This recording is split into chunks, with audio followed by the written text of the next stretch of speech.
neero kwegenda maaso n'okubanga esiima obukakamu obuli ogenda maaso n'okulabikira mu kampeyini z'abeesimbyewo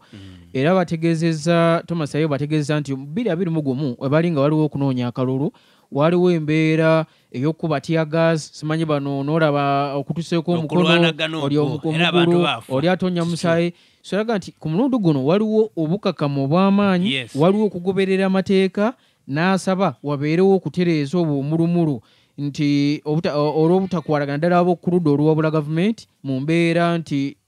waliwo abamu batuuka ne balemeera okukkaanya byokwerinda naye ng'agaye nti obukakamu obuliwo tubusiimye era mutambuliraawo kampeyini ziri kutambula bulungi mpa amawulire Katonda atuyambye sitole eyo mukulu ono agikoze bulungi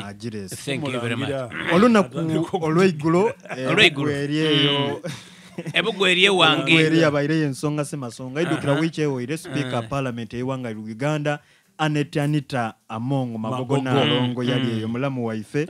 yalaga Abdul Katuntu yakwati bana abantu b'ebugweri wolingira Abdul Katuntu ono musaada mwena igumire bamwongere ekisanda nere Museveni kyangu okumulengera yamu obwa minister nga Katuntu akoze ekimugeso omulundi ogundi akalulu anti buti ekyo ne kyasitwire kubanga ekyo nabwenenga kyasitwire nsanafu mu bugwe inabo nanga dembere kubanga namba esooka speaker wa NRM right now ali abaira tambula mu district na disinga bunyinga alagayo bafuraga beyala bachi aba NRM abekibiina kye so kino zena nabwenenga kidi mulwanyi bo kiringira wamwe mwere mu kipanze bupange mulwanyi ngakale kiringirira eri yabamaze yo kiringirira right honorable Rebecca alitwala Kadaga onaku olw'eggulu yalumaze nga ali mu bugwe ekyo yakikubye Kadaga yakikubye abebugweri bonabona nti muleke kuzaanira mu nsonga da kibiina ate nga mutuufu ate nasooka abona nsobi kyamaani waimo w'ekibiina ow'enaale mu kitundu kino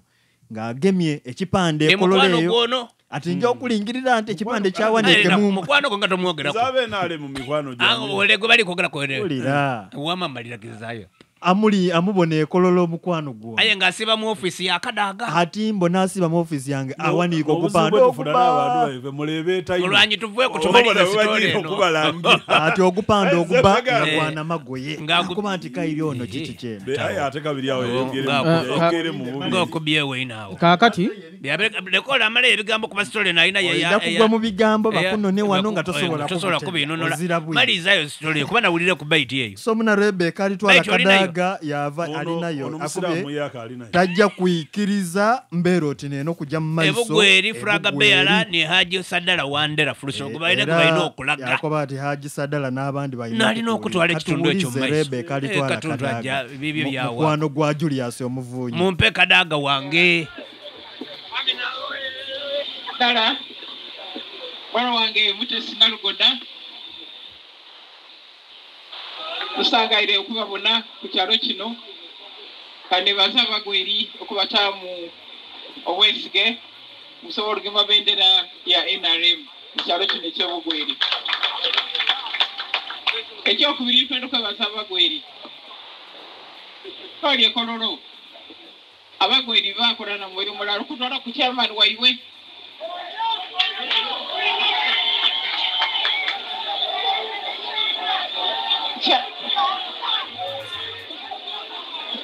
kyakuba ununu okubona chairman gwendidde obulungi yasiba mu ofisi yange nga naagema ekipande kya Namagoye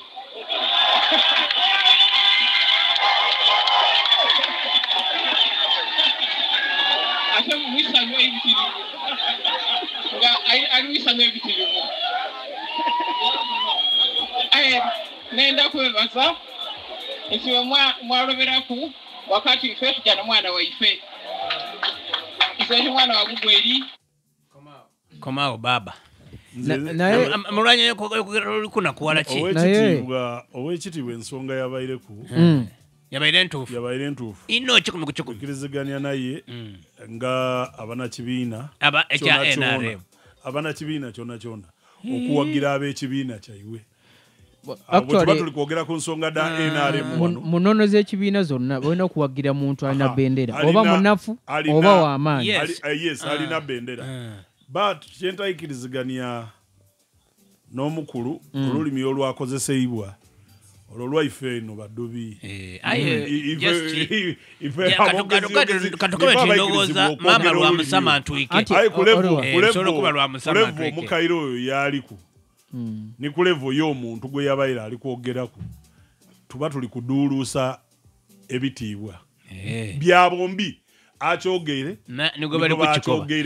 bakyogereku obuduulusiza ate niwaayogeire ku levo yo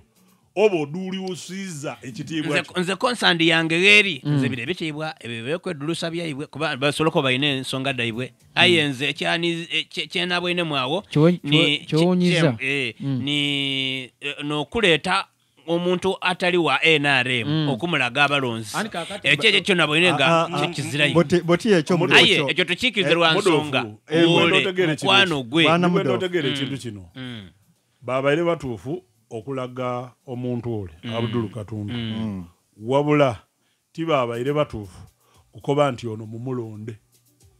kubanga babaire bali kwanuviringa memba muyaka eyasaze eidiro okwira muki ng'osobola abantu nti ono okuva buti wa NRM ayo okukoba nti gwe mube mulonde ekyo bakatundu yakyuse aba NRM buti kyoba yakobya ati balonde Museveni kuba yamaze yakoba katundu ati mulonde president wono NRM iti flaga yakoba ati mulonde nabe NRM muloweringa okumulaga eri abantu kyaba ekikola kyembadenge nokubuuza kalulube yakyuse ekyo koba kyembadenge nokugamba nti mudo katuntu ajja kulonda mu byafaayo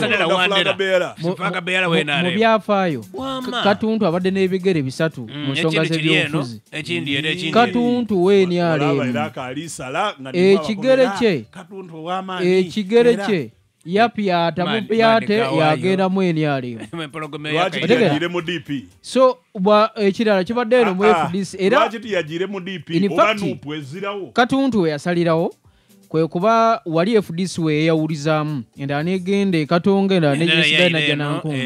so abatera bakulangira mu butongole so awo gwe wamulabye nga bamulangira yaga nti kakati omuwagira ono walabye agana kiraga ati yayingira dda mu ye mwene nabwene nga aliko bakukazanira yakati mulonde president wono owa NRM mumulonde enabonye katunga alikwogera ku bigambo anti omuntu yenna awagira president Museveni aba weeni alemu kimuli kunkoberanga nti katuntu ya Robert Mao wa DP ni president general w'ekibiina ekya DP Robert Mao wa DP oliko baki mulwanya omuntu atyama ku kibi kugundi mulwanyi olwire mu byobufuzi obona obuzibu bwe mulina baana mulwanya aludde mu byobufuzi obona obuzibu leka nkobere DP omuzigo tigubanga kwiribu Berati kambuze ekibuze kise omuzigo guba muzigo waire byombi biri mu Robert Mao bairibu Robert Mali bagwali kutukoba wa DP tiwe NRM era ekibiina kyo wabona duzi nga bagire kulondera wa ekyo tukireka tukirwana mpama muliraga kati